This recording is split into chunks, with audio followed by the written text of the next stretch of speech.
Hello and welcome back to Jenna Gets Creative. Today we have an extra special art box video because this art box video is made by and for YouTubers. Jude over at Jude and Her Pencil, until recently formerly known as Jude's Artdesk, Jude has decided to start off a chain where we smaller art YouTubers make art subscription boxes for each other just once and send it forward to the next one. So Miranda Watson is the other recipient of a first box. Pause. Correction. Miranda is the second recipient on the first chain. I will get to that in a sec. Continue past Jenna. There are two chains going. I am the first recipient of the next one. I have picked my next person, but I don't know if I'm supposed to say who it is, so I haven't watched Miranda's video yet in case there's spoilers. So what we're gonna do is I'm going to open this box right now, we're gonna see what's in it, we're gonna react, and then I'm going to pause,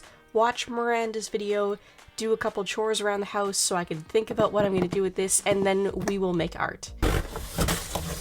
Okay, so within the package, we have a smaller package. It says ArtTuber because this is the ArtTuber art box takeover. I'm not going to show you the other side of the package because all of our addresses and stuff are on it. This is beautiful. Thank you for putting so much effort into it, Jude.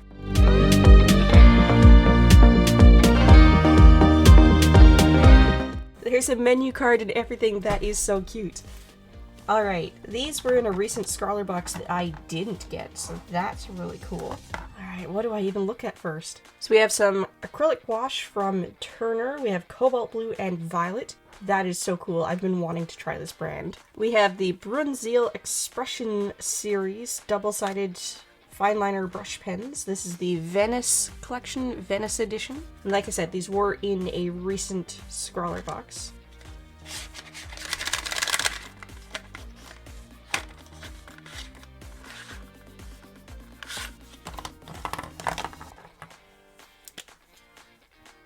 So they have this plastic tapered end, similar to like a micron PN, that kind of thing.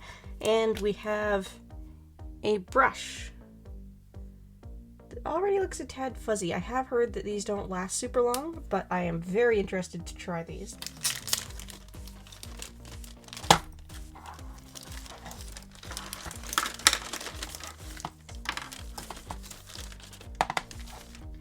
We have washi tape for whatever I want to use it for. I generally use this to mask off borders and shapes in watercolor pieces.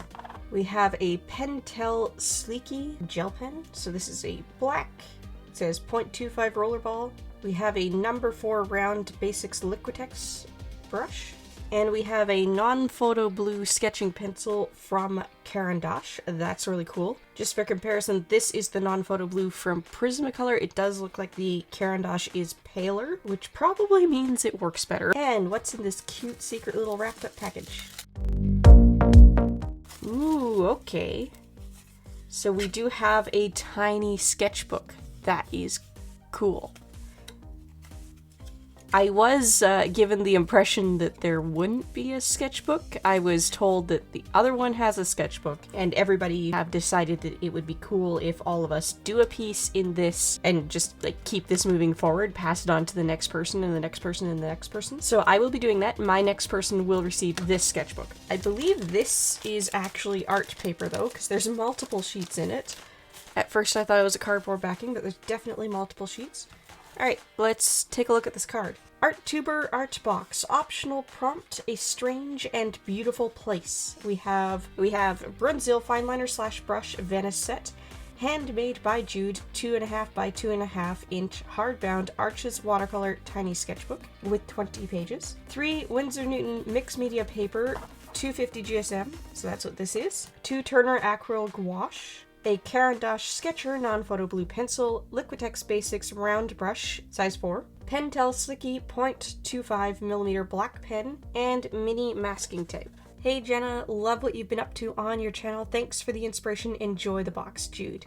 Aw, that's so sweet. So this is a great set. Definitely much more thoughtfully curated than a lot of actual subscription boxes, and like that's not surprising. We ArtTubers who get these boxes, we know what's good and what's not. I'm really excited to play with this. I'm gonna go watch Miranda's video now, see what was in her box, see what she did with it, go do some chores around the house, think about what I'm gonna do, and then I will come back and do it. For you, it'll be in 3, 2, 1.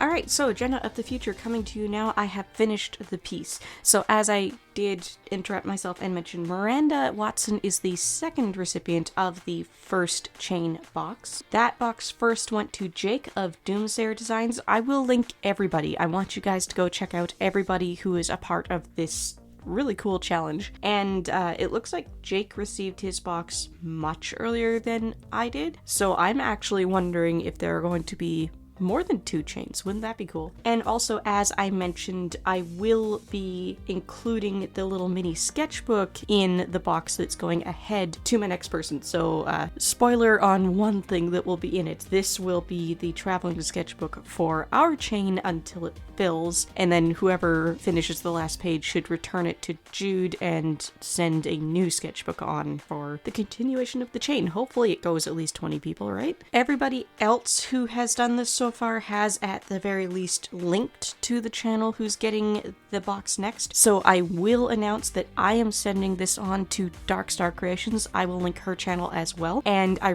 can't wait to send it along to her. I've actually already plotted and planned what's going to be in the box. I do have to grab one thing for it, so it'll be just a little while before I can send it. So hopefully you will see this chain continue very soon. The optional prompt that Jude gave me was a strange and beautiful place, and I actually took a much longer break than I intended between unboxing and coming back to paint, because I really wasn't sure what I wanted to do for that prompt with this color palette. Honestly, I kept thinking of space, but I didn't have a way to make stars, and I didn't want to cheat and bring in something else like a white gel pen. And then suddenly it dawned on me that I could do a landscape that is strange and beautiful and just include spacey colors in the background, and that made me think of the Badlands of Drumheller, Alberta. It is a deserty type condition part of the prairies, except this is a spot in the prairies that sinks down into a crater. This is where the fossils of Albertosaurus and other dinosaurs were first found, and Drumheller is also the location of the Royal Tyrrell Museum. Really cool place if you ever get a chance to visit. Highly recommend it. Definitely worth the drive off the beaten track out to Drumheller. At certain times of the year you can see the Aurora Borealis, the northern lights from Drumheller, and normally that would be green, but I didn't have a green palette to work with, so I went with a very purple, nebulous, spacey sky to this piece, reminiscent of a northern lights type situation, but also kind of reminiscent of just a spacey galaxy, and it's purple and blue because that's what I had to work with. And I've drawn hoodoos on that sort of landscape.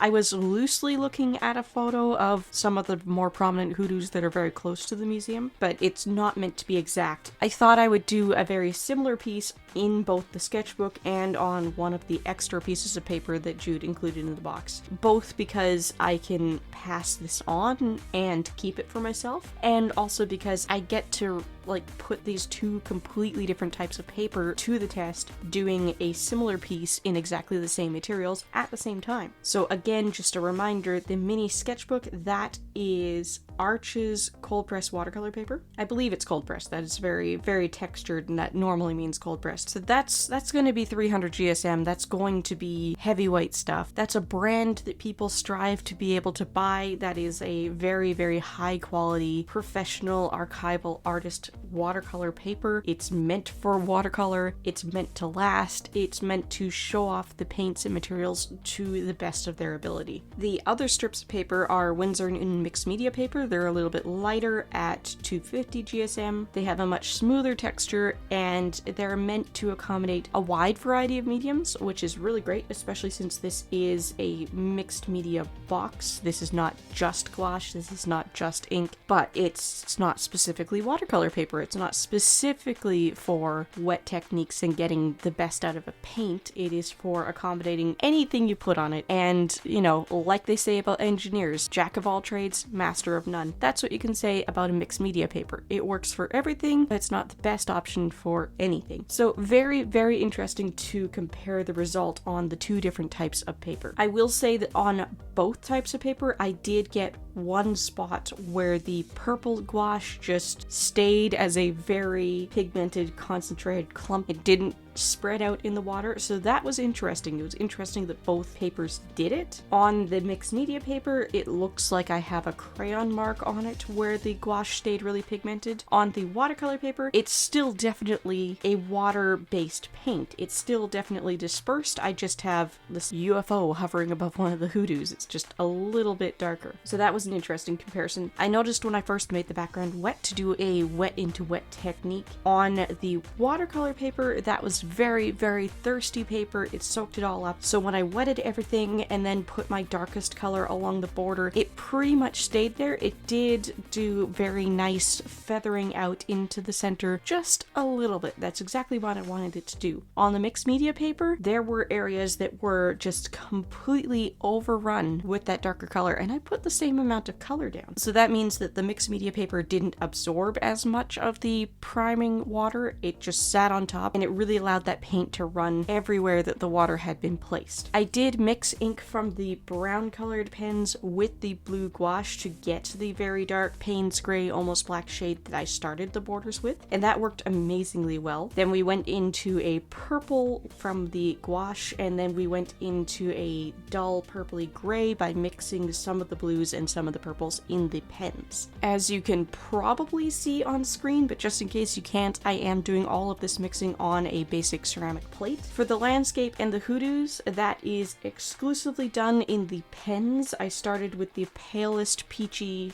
earth tone kind of color and then built up the colors. The hoodoos have no blue in them. I only used the 4 peachy and brown kind of colored pens. And as a final detail, I did use the nib of the darkest pen directly to make some very dark lines where the hoodoo rock formations do have a whole lot of horizontal line patterns, and I used a wet brush to try to smooth them out. On the arches paper in the little sketchbook, those blended out so beautifully. There's barely any crispness of the original lines left. You could be convinced that I painted those lines with just a smaller paintbrush. On the mixed media paper, you can very much see those lines left, and you can very much tell that it was the nib of a pen that made those marks on the mixed media paper. So again, very interesting difference between the two papers. I am curious, in the comments down below, tell me, do you prefer the way the piece looks on the watercolor paper in the little mini sketchbook, or do you prefer the way the piece looks on the mixed media paper? I think they both have their own unique charm. I think because I had more space to work with on the mixed media paper, I was able to get more details, but I like the way all of the colors and paints behaved on the watercolor paper. I also think everything's just a little bit more pigmented on the watercolor paper, which is interesting. I'm not even entirely sure why things would be more pigmented on the watercolor paper. Everything was allowed to sit on top of the mixed media paper longer. It didn't dry as fast because the paper wasn't as thirsty, so I'm not sure what about that process makes the color duller. If you're more knowledgeable about paper science, please let me know. I'd love to hear it. Overall, this was a really cool experience, and at this point you had seen me use everything that was included in the box. I don't think I filmed the sketching, but I did sketch with the blue Caran d'Ache pencil, and you could probably see evidence of that on camera because I am looking at the finished pieces now, and I can still see evidence of the rough sketch with the pencil. I like the texture that it adds to the piece. I'm recording this voiceover in between finishing the piece and taking all of the tape off, so you're about to see me do that, and I will be using the included pen to write the prompt I did and assign my name to the piece in the sketchbook that is going forward. So once again, this is the ArtTuber art box takeover, and it was started by Jude of Jude and Her Pencil. Be sure to go and check her out. Go ahead and check out the other people who have already done the first chain, that would be Jake from Doomsayer Designs and Miranda Watson. I will link those guys down below. Look ahead to Maggie at Creating Cute Art. I believe that is who Miranda is passing on to. And look ahead to Darkstar Creations for the second installment in this chain, because that's who I am passing on to. Thanks again, Jude, for starting this really cool trend, and thank you to Darkstar Creations for agreeing to be my next person. I'm looking forward to seeing what you do with this challenge. If you're looking for more to watch, I've got some suggestions up on the left side of the screen now. Don't forget to like, comment, and maybe even subscribe, and if you like living life creatively, whatever that means to you, I'd love to have you along for the ride. Bye guys!